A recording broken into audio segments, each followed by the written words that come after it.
Em 1955, um avião decolou de Nova York com destino à Flórida. 57 passageiros a bordo. Voo tranquilo, céu limpo, condições perfeitas. Mas o avião nunca chegou ao destino. Desapareceu completamente dos radares. Sem destroços, sem sinais, sem explicação. A aeronave foi dada como perdida. As famílias choraram seus mortos. O caso foi arquivado como mais um mistério da aviação. Mas em 1992, 37 anos depois, algo impossível aconteceu. Um avião idêntico àquele que desapareceu surgiu nos radares do aeroporto de Caracas, na Venezuela. Os controladores de voo ficaram em choque. Aquele modelo de avião não voava mais há décadas. E quando fizeram contato com o piloto, a resposta foi ainda mais perturbadora. O piloto disse que era o voo 914 da Pan Am, com destino à Flórida, que havia decolado há poucas horas de Nova York. Os controladores tentaram explicar que aquilo era impossível, que o voo 914 havia desaparecido em 1955. Mas o piloto insistia que era 1955, que acabara de decolar, que não entendia o que estava acontecendo. O avião pousou. E quando abriram as portas, encontraram 57 passageiros confusos, assustados, sem entender por que todos ao redor pareciam vestidos de forma estranha. Porque os carros eram diferentes, porque tudo havia mudado.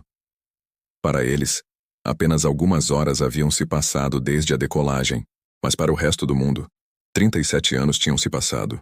Os relógios dentro do avião marcavam a data de 1955. Os jornais que os passageiros carregavam eram de 1955. As roupas, o estilo, tudo era de 1955. Mas lá fora, era 1992. Computadores, celulares, carros modernos. Um mundo completamente diferente do que eles conheciam. As autoridades isolaram o avião imediatamente. Ninguém podia sair. Ninguém podia entrar. Perícia técnica foi chamada. Investigadores começaram a fazer perguntas. Como isso era possível? Onde o avião esteve durante esses 37 anos?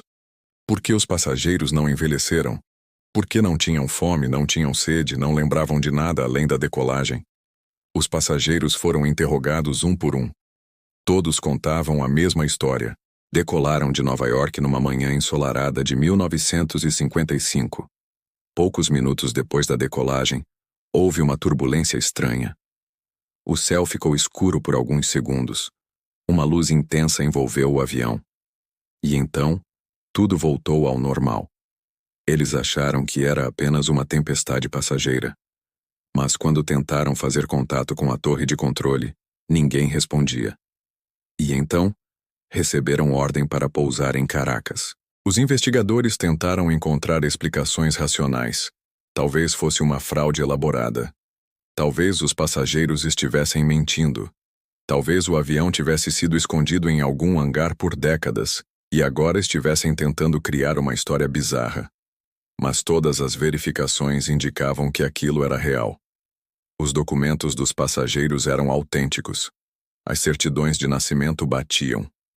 As famílias que haviam chorado suas mortes em 1955 ainda estavam vivas e confirmaram. Aqueles eram seus parentes desaparecidos, que não envelheceram um único dia. A notícia vazou para a imprensa. Jornais do mundo inteiro publicaram a história. Cientistas, especialistas em aviação, físicos, todos queriam entender o que tinha acontecido. As teorias começaram a surgir. Alguns falavam em portais temporais, outros em experimentos militares secretos. Havia quem acreditasse em abdução alienígena, e muitos diziam que era tudo mentira, uma grande farsa. Mas os passageiros estavam lá, reais, confusos, assustados, sem saber como voltar para suas vidas. Porque para eles, 1955 era ontem. Suas casas, seus empregos, suas rotinas, tudo havia desaparecido. O mundo que conheciam não existia mais, e o pior, eles não conseguiam se adaptar. Não entendiam a tecnologia. Não reconheciam as ruas. Não sabiam usar um telefone moderno. Era como se tivessem sido arrancados de suas vidas e jogados num futuro desconhecido. Alguns dos passageiros entraram em colapso emocional. Outros se recusavam a aceitar a realidade. Havia quem insistisse que aquilo era um pesadelo e que logo acordariam de volta em 1955. As autoridades não sabiam o que fazer. Como reintegrar 57 pessoas que tecnicamente estavam mortas há décadas? Como explicar para o mundo que o impossível havia acontecido? E então, algo ainda mais estranho ocorreu.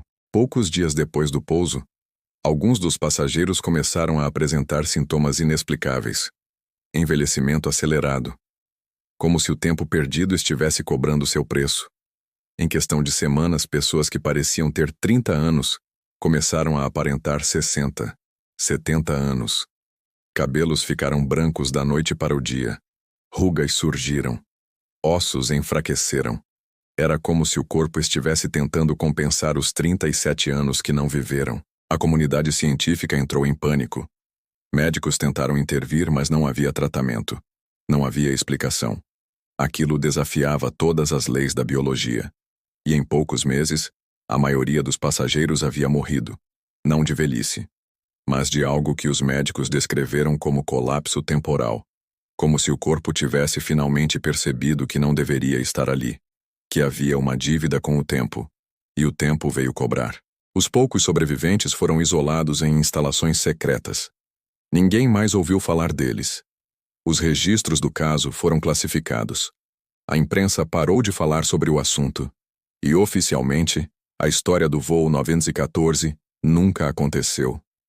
Mas os documentos existem, as fotos existem, os depoimentos existem.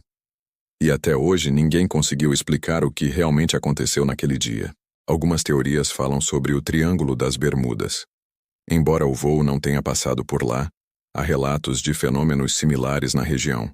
Desaparecimentos inexplicáveis, aviões e navios que somem sem deixar rastro. E alguns dizem que existem pontos no planeta onde o tempo não funciona da mesma forma. Onde é possível entrar num ano e sair em outro. Outras teorias apontam para experimentos militares. Na década de 1950, os governos estavam obcecados por tecnologia de ponta. Experimentos com radiação, com campos magnéticos, com tudo que pudesse dar vantagem na Guerra Fria. Será que o voo 914 foi vítima de um teste que deu errado?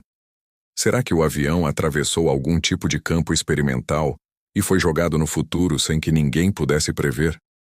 E há quem acredite que foi algo além da compreensão humana, algo extraterrestre, ou dimensional, que o avião não viajou no tempo, mas sim para outra realidade, e que ao retornar trouxe consigo passageiros que nunca deveriam ter voltado, que pertenciam a outro lugar, a outro tempo, e que por isso o universo os rejeitou. O que realmente aconteceu com o voo 914? Ninguém sabe. As respostas foram enterradas junto com os passageiros. Os arquivos permanecem lacrados. E a verdade, se é que existe uma verdade, continua escondida. Mas uma coisa é certa. 57 pessoas desapareceram em 1955. E 37 anos depois, algo voltou. Algo que não deveria existir. Algo que desafia tudo o que sabemos sobre tempo, espaço e realidade. E se isso aconteceu uma vez, pode acontecer de novo. Talvez neste exato momento, em algum lugar do mundo, outro avião esteja atravessando uma fenda no tempo. Outro grupo de pessoas esteja prestes a descobrir que o impossível é real, e que o tempo, ao contrário do que pensamos, pode não ser tão linear quanto parece. Se você ficou intrigado com essa história, deixa seu like e se inscreve no canal Fatos e Conspirações. Porque aqui, a gente mergulha nos mistérios que o mundo tenta esconder. E acredite, essa é apenas a ponta do iceberg.